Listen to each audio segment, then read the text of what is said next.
and welcome back to the show. I am here with the beautiful Roxanne, who is the clinical manager at Creekside Hospice. Hi, Roxanne. Thank you for coming today. Thank you so much for having me. Well, you have a lot of different events coming up, so we do. Can you tell us about a few of those? Absolutely. On Thursday, the 6th of September at 9 a.m., we're going to be at the Beehive Group Home talking about the depression in the elderly. Oh, okay. And what can be done for it, both holistically and medically. Good topic. Yes, it is. You see a lot of that these days. In the elderly, depression does manifest itself differently than it does in, say, a 30-something or a 40-something. Oh, okay. So we're going to talk about the signs and symptoms to look for and how it can be treated, because that's different as well. Do you look at something such as elder abuse, or where elderly people are not taking care of themselves at home? That is a part of depression, yes. Okay. Elderly people, one of the first things that they do, you'll notice things like slurred speech, increased memory loss, and they do stop taking their medications, they do stop bathing, they stop taking care of their home. Personal hygiene type things, right? Right. Oh, right. Well, and then you also have something coming up on the 8th, some wellness. We do. We have a wellness check. It's going to be at the VFW. Oh. Right after the flag retirement ceremony, so we're thinking approximately 3 p.m. And we're going to be doing the blood pressures, temperatures, blood sugars, and this is all free. And I asked the VFW, they said it can be open to the public. Oh, wow, great. So it's a free event. That's September 8th? September 8th. Okay, and that's a wellness check. Yes. Well, then you also do a lot of different events. You have some different things on Mondays. You said the first Monday of the month you have some type of a group. We do. The first Monday of the month, which was actually yesterday, and even though it was a holiday, we had it anyway. Oh. We have the caregiver group from 5 to 6 p.m. It's a caregiver support group. It's just a way for people who care for elderly, who care for moms, dads, sisters, brothers, people who are ill.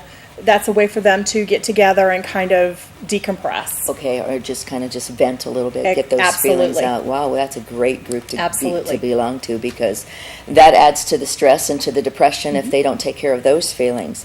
Wow, and then on the third Mondays, you have another type of support group. On the third Mondays, we have a bereavement support group.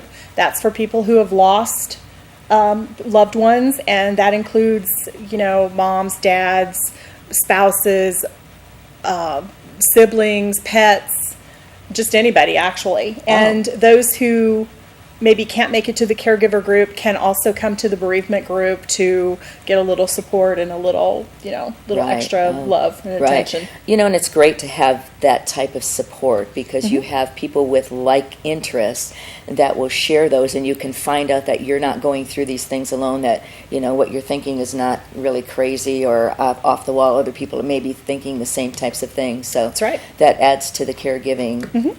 Also great. That's great. Well, we've kind of gotten away from that as calling it a bereavement or pre-bereavement. Right. And all these, both of the groups are free, and they're open to anybody who wants to attend. Wow. And where are those being held? Those are being held at 2200 East Calvada Boulevard, Suite A. That is the Creekside Hospice office. Right. And we're right there in our boardroom. Wow. Now, speaking of Creekside, you are fairly new to Pahrump, correct? Yes, we've been here since May. Okay, and so is this organization, has it been around quite a while in different places? It has. We've been around about 20 years in Vegas, and have about 400 plus patients in Vegas. So now what distinguishes Creekside from some of the other hospice facilities? Well, here's where I get a little bit excited, because my boss actually does believe that anything that's good for the patient that's what we do.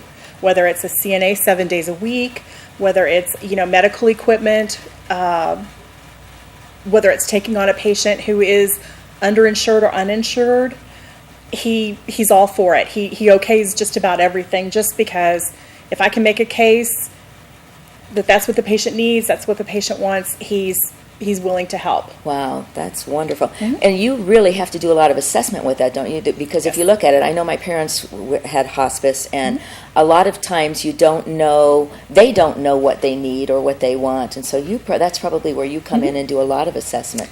We make a lot of suggestions. Oh, yes. you do? Okay. And do you find that people are really open to those suggestions? Yes, actually they are. A lot of times they just don't know that the program exists, the equipment exists, the services exist. Right, So when right. we come in and say, you might qualify for Medicaid, you might qualify for, a hospital bed, you might need oxygen, it'll make you feel better.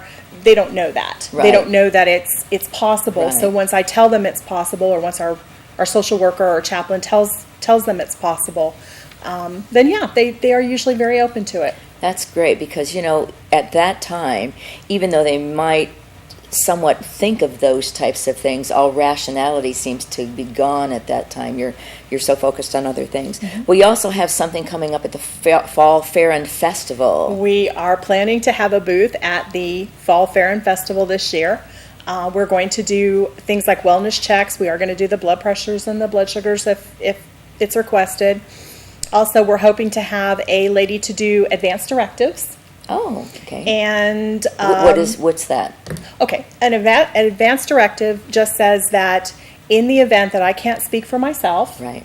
I designate this person to speak for me. Okay. Whether it's life-saving treatments, modalities, or whether it's, it could be anything. In some cases, it's financial, in other cases, it's medical, and in third cases, it's both. Okay. So, and do you evaluate that person that they've designated? Do you work with that person to help them make the best suggestions? Absolutely. Or the best choices? Oh, good. Absolutely. That's so needed. Well, and you're- Only once the one thing that people get confused about with advanced directives is that advanced directives only begin once that person cannot speak for themselves. Right, okay. Either they're too confused or they just are unable to speak for themselves. That's when the POA, or power of attorney, kicks in. Okay. So that they're taking over. So they're not everything giving there. they're not giving up the rest of their life to this Right. person. They're not signing anything over.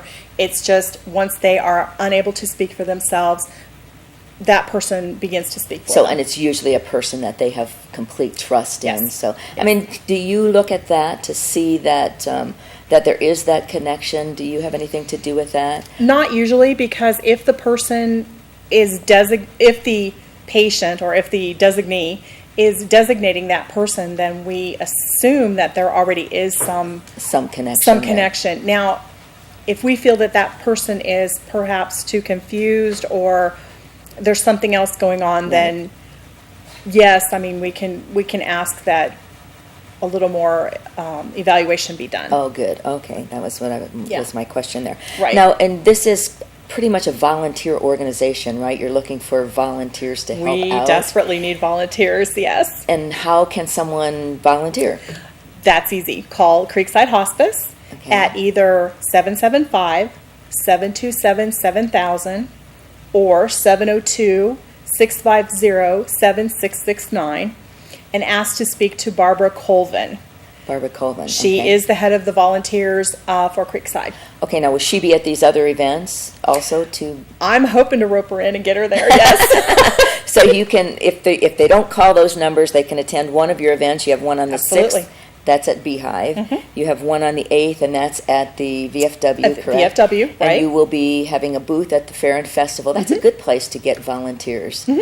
Talk to people as they come Absolutely. around, and Or they can always drop into the office at 2200 East Calvada, Suite A, or they can always call the office at 775-727-7000 and ask for information. oh, okay. And we will be glad to speak to them. Now, how does a volunteer do this? How many hours do they put in? That's up to them. Okay, and is there training for, you have Yes, specific training for absolutely. that? There's training. They have to go through orientation. That they would have to speak to Barbara about because I'm not sure of the exact particulars, but I do know that they have to learn about things like HIPAA, Okay, which is right. our Privacy Act, and they have to understand some of the hospice philosophy. and then they can go out and help. What they do not provide any physical. Okay, I'm getting the assistance. signal that we need to Okay. go on. So thank you again, Roxanne. Thank you. Roxanne from Creekside Hospice. Thank you We so will much. be right back. Thank you.